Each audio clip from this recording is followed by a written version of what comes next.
Isang estudyante. Isang estudyante sa kolehiyo noon si Miro.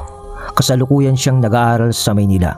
Ngunit dayo lamang siya dito sapagkat ang probinsya niya o ang lugar na pinanggalingan niya dito ay ang syudad ng Cebu. At dahil nga sa medyo may kaya naman sila sa buhay, mas minabuti nito na mag-aral sa Maynila. Yun kasi yung gusto niya, ang mapalayo sa probinsyang pinanggalingan niya para makapag-explore naman, kumbaga, habang nag-aaral. Ngunit hindi niya akalain na ito pala ang magiging mitya ng napakalaking pagkakamali niya sa buhay. Dahil dito ay nagkaroon siya ng karanasan sa tinatawag nilang aswang. Ang kwentong ito ay kathang-isip lamang. Kaya mga kabagis, umpisaan ng pagganahin ang ating mga imahinasyon sa paki ng subscribe button. Salamat! Fourth year college na noon si Miro sa kurso nitong civil engineering. Pero sa edad niya na ito ay never pa siyang nagkanobya o girlfriend kumbaga dahil sa pagiging mahiyain dito. Kung di nyo kasi na itatanong ay medyo may pagka-nerd itong si Miro. Alam mo yung parang malamya kung kumilos. Medyo payat din siya. At sa height nito ay nasa tipikal na Pilipino din lang. Nasa 5'6" siya. Pero kahit na ganito siya, nasa kanya pa rin naman ang tipikal na kagustuhan ng isang lalaki. At alam nyo na ang ibig kong sabihin, mga babae. Yon, gustong gusto ni Miro na magkaroon ng babae o girlfriend. At kung di nyo na itatanong, ay eto nga yung isang dahilan kung bakit siya nag-aaral sa Maynila. Kasi akala niya mas madali siyang makakapanligaw o magkakaroon ng girlfriend dito. Ngunit dumaan na ang 4 na taon, ay hanggang ngayon na pag-graduate na siya, ay wala pa rin siyang nagiging girlfriend. At hindi naman yun sa wala siyang matipuhan pa, kundi napakadami naman niyang natitipuhan. Pero di naman siya kumikilos para ligawan ng mga yon o lapitan man lang. Ligaw tingin kumbaga. In short, torpe. Hanggang sa dumating ang araw, second semester na noon ng pasukan. Lungkot na lungkot siya noon sa paglalakad ng mag-isa sa daan. Pauwi na siya sa kanyang tinutuluyang apartment. Pero hindi naman siya malungkot dahil sa kanyang pag-aaral. Sa katunayan, top 3 pa nga siya sa klase nila. So, alam na natin kung anong ikinalulungkot nito. Yon ay loveless pa rin siya hanggang ngayon. Sa malapit na kasi siyang mag-graduate at iniisip nito na uuwi na siya ng Cebu pag natapos siya, na wala man lang na ipapakilalang nobya o naiuwing babae sa lugar nila na maipakilala sana sa mga magulang niya. Nag-iisang anak kasi itong si Miro. Kaya naman sabi ng mga magulang niya kahit mag-asawa na raw siya ng maaga para magkaroon na raw sila ng apo sa kanya ng mga magulang niya. Total, nag-iisa lang naman daw siya. At sa paglalakad nga niya, mga pagkape nga muna. Uwi ka nito nang matapat ito sa isang coffee shop na malapit na rin sa kanyang inuupaan na apartment. Pumasok siya doon at nagkape muna. Sabay binuklat nito ang libro at nagbasa. Hanggang sa mga ilang minuto lamang ay bumukas ulit ang pintuan ng coffee shop. Napatingin noon si Miro ng pasimple kung sino ba yung pumasok. At nang makita niya ito, bigla na lamang parang pumula ang kanyang muka. Tapos ay nakaramdam ito ng kaba ng pagkakilig. Yung tipong hindi niya inaasahan na makikita niya ang magandang babaeng yun doon. Kilala niya kasi ang babaeng pumasok, si Serena, sa pangalan lang. Pero hindi niya ito nakakausap. Kaklase niya kasi ito sa isang subject ng semester na yon. Sa pagkakaalam ni Miro, transfer daw si Serena at binubulo lang nito ang ilan sa unit ng subject na yon para makagraduate na rin siya. Ngunit hindi naman doon interesado si Miro dahil ang gusto niya ay ang mismong babaeng yon, ang malaman kung may boyfriend ba itong si Serena. Dahil sa unang tingin pa lang ni Miro dito ay gandang-ganda na siya. At sinabi niya sa kanyang sarili na yun na daw ang talagang babaeng gustong-gusto niya. Pero hanggang sa mga oras naman na ito ay di pa niya nagagawang lapitan iyon para makausap man lang ng saglitan. Eto na ang pagkakataon ko. Bulong pa noon ni Miro sa kanyang sarili habang naghahanda o tumatiming na kausapin si Serena. Pero parang pumanig na lang ang pagkakataon kay Miro ng, di ba? Classmate tayo sa isang subject. Pwedeng dito na lang ako umupo. Lapit ni Serena sa kanya, sabay kausap habang inaantay din ang order nitong kape. Medyo natulala pa ng ilang segundo si Miro dahil sa hindi nga niya inaasahan ito. Sige. Maupo ka. Wika o tugon ni Miro na parang may nervyos pa rin. Pero umupo na rin lang ang babae noon na si Serena. Kahit pansin itong parang mahiyain si Miro. At dito nga ay nagsimulang mag-usap ang dalawa. Hanggang sa mga ilang sandali pa, naitanong ni Serena kay Miro ang, pansin kong parang lagi kang mag-isa at wala kang kasama sa klase pag uwian na.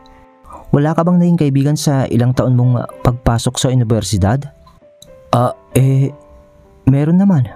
Kaso, hindi ganun ka-close eh. Tsaka, mas nag-e-enjoy kasi ako pagka mag-isa lang ako. So introvert ka pala? Siguro. Ganun na nga. Pag-uusap ng dalawa. Nagpatuloy pa noon ang dalawa sa kanilang mga tinatalakay na paksa. At kung ano-ano na rin lang ang kanilang napag-usapan. Pamilya, eskwela, at sa mga ilang plano nila sa buhay pagkatapos nilang mag-aral. Hanggang sa hindi na rin lang napansin ni Miro na nawala na lang ang hiya nito at naging natural na lamang ang pakikipag-usap niya kay Serena. Nang matapos na silang magkape, madilim na noon ang paligid. Kaya nagpasya na silang dalawa na umuwi.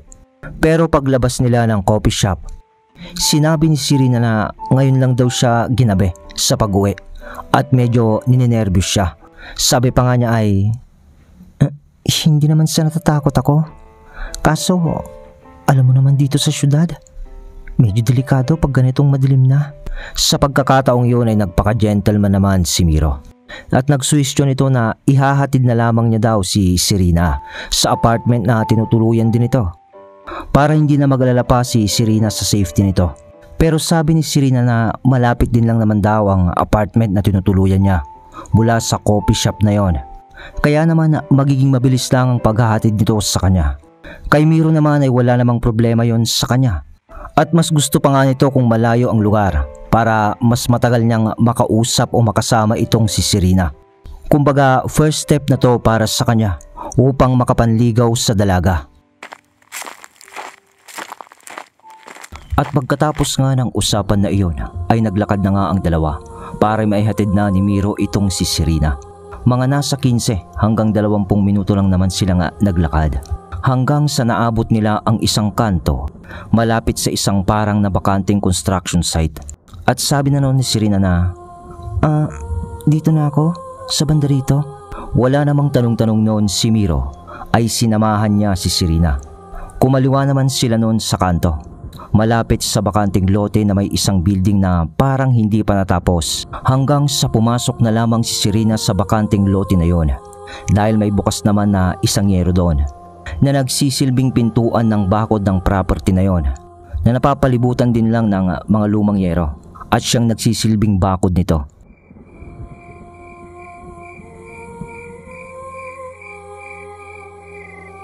Medyo may pagtataka na noon si Miro kasi nasipat niya mula sa pintuan ng yero sa loob ng bakuran na hindi natuloy na building ay madilim na. Wala nga kasing kailaw-ilaw doon kasi abandonado nga.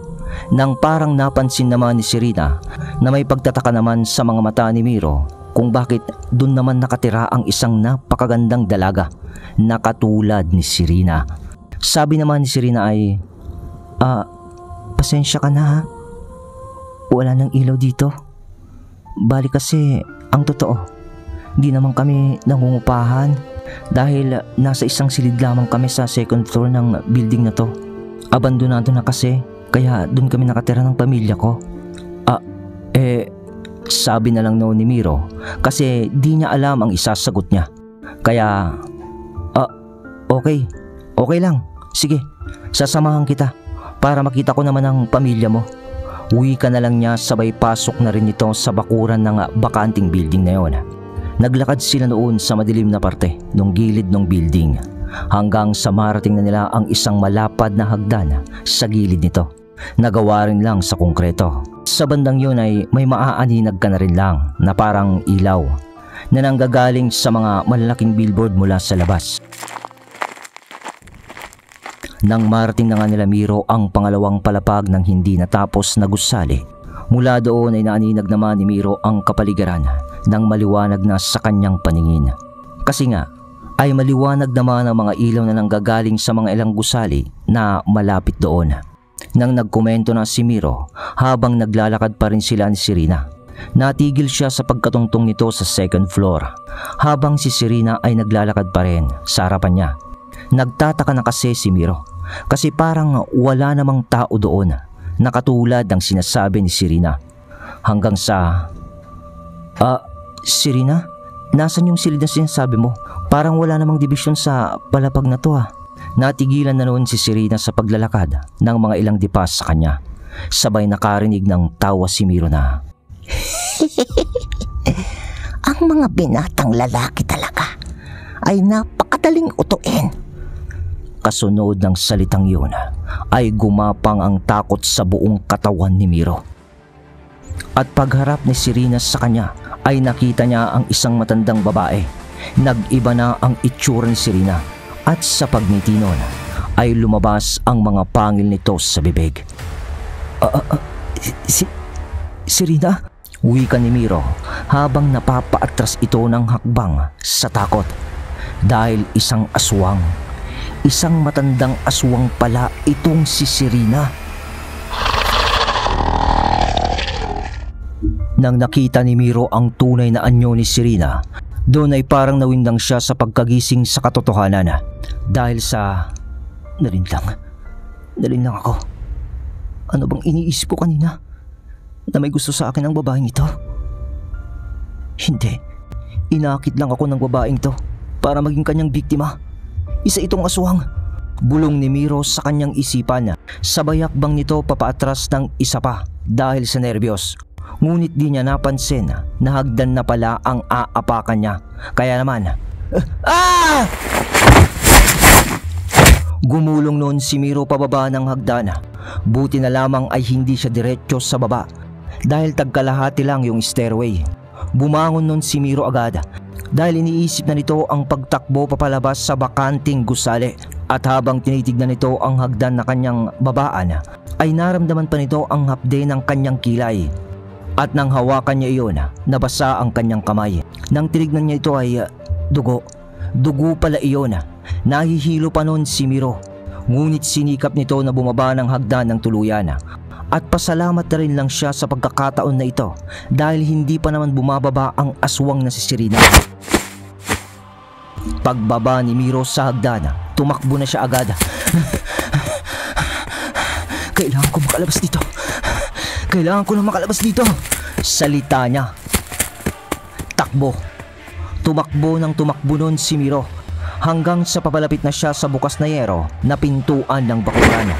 Isang anino naman ang parang napakabilis na kumilos ang sumulpot sa harapan ng pintuan bago pa niya marating ang siwang ng yero. Kumbaga may humarang sa kanya at yun ay si Serena.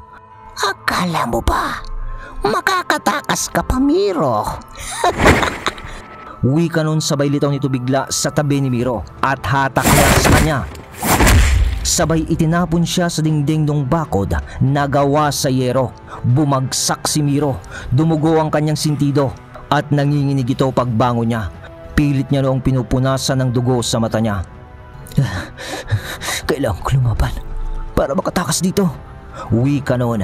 Kasabay ng paghugot nito sa kanyang bag ng isang pang self-defense na paper spray. Nadala naman niya palagi. Sabay paglibot ng kanyang tingin, halos aninag lang ni Miro ang paligid dahil sa mga ilaw ng gusali mula sa labas nang mapansin nito ang isang kadenang bakal sa tabi ng sira-sirang drum. At ilang hakbang lang yon mula sa kanya.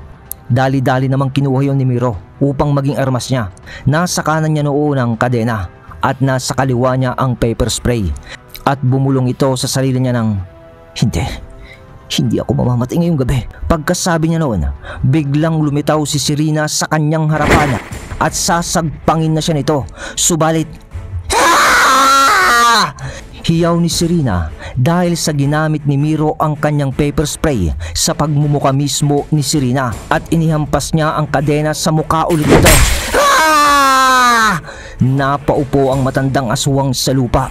Sinamantala naman noon ni Miro ang pagkakataon upang makalabas sa bakuran na yon.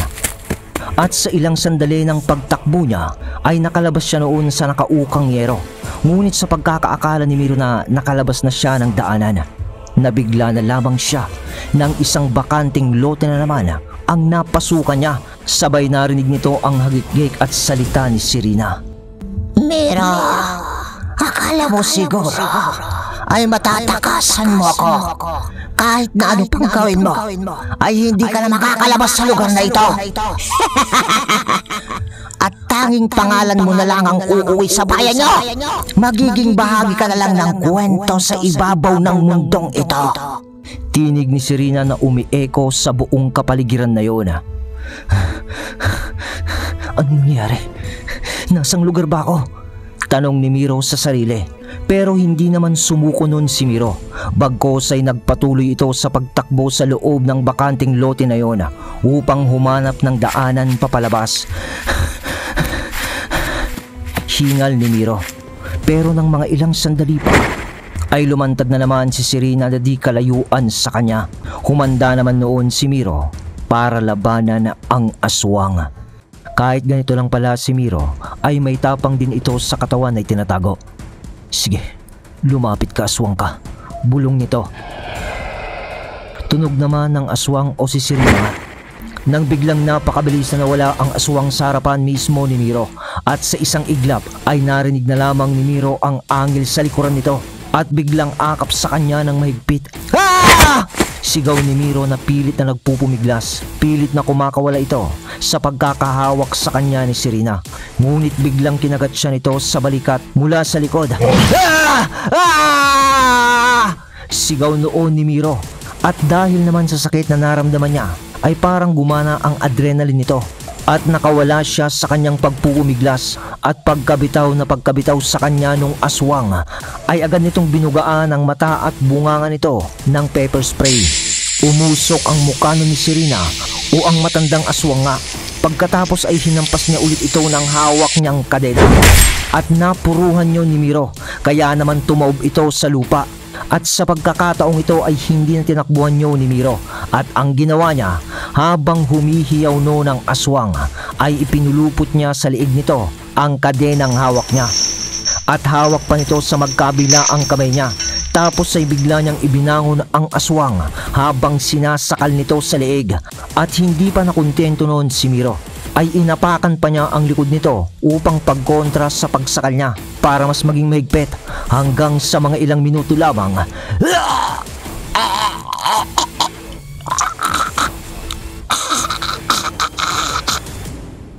Ay nalagutan na ng hininga ang aswang. Hindi pa nga agad yun nabitawan ni Miro dahil sa panggigigil niya. Ngunit biglang sumilabang apoy sa ibang parte ng katawan ng aswang. Kaya naman biglang binitawan na noon ni Miro ang kadena kasabay ng pagtaob ng aswang sa lupa. Lumayo pa noon ng bahagya si Miro sapagkat pansin niyang rumiringas ng rumiringas ang apoy.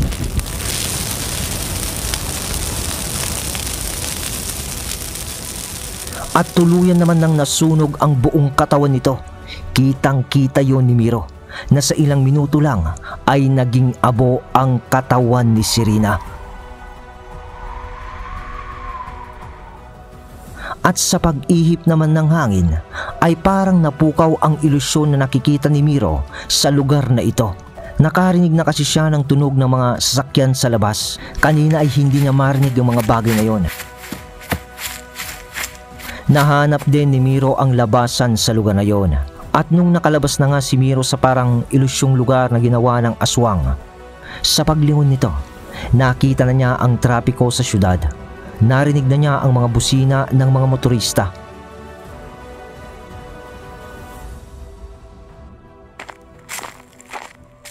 Lumakad naman na noon si Miro sa sidewalk at nagpasya na itong umuwi. Nanginginig pa nga noon ang mga kalamnan ni Miro dahil sa nangyari sa kanya. At napapaisip siya noon kung bakit sakto pa sa kanya na pinatapat ang ganong klase ng nilalang. Hanggang sa makauwi na noon si Miro sa kanyang apartment, ay doon pa lang niya parang nararamdaman ang pagod at gimbal sa mga nangyari. Hindi na rin siya nakatulog ng gabing yon sa kakaisip o pag-aalala sa kalagayan niya. Kaya't kinaumagahan ay dumiretso na lamang si Miro sa isang malapit na klinika. Ipinagamot nito ang sugat niya at nagpa siya itong hapon na lamang siya papasok. Pero pagpasok naman niya ng hapon ay doon niya na rin nalaman na wala naman pala talagang estudyante na nagngangalang si Rina sa isang subject nila. Pero parang bigla na lamang sumulpot ang babaeng iyon, kung saan ay nakikihalubilo sa mga estudyante noon. Kaya nga't napagtanto noon ni Miro na siguro ay talagang nananadyang pumasok ang babaeng yon sa mga paaralan upang makapang-akit ng kanyang bibiktimahin. Yun ang modus ng lalang na yon, na sa pagkakakilala nga niya ay si Rina. Nagpatuloy si Miro sa pag-aaral noon hanggang sa makagraduate na nga siya, at gaya nga ng inaasahan ay pauwi na siya ng Cebu. At sa pag-uwi nito ay daladala niya ang karanasan tungkol sa lalang na tinatawag nilang aswang.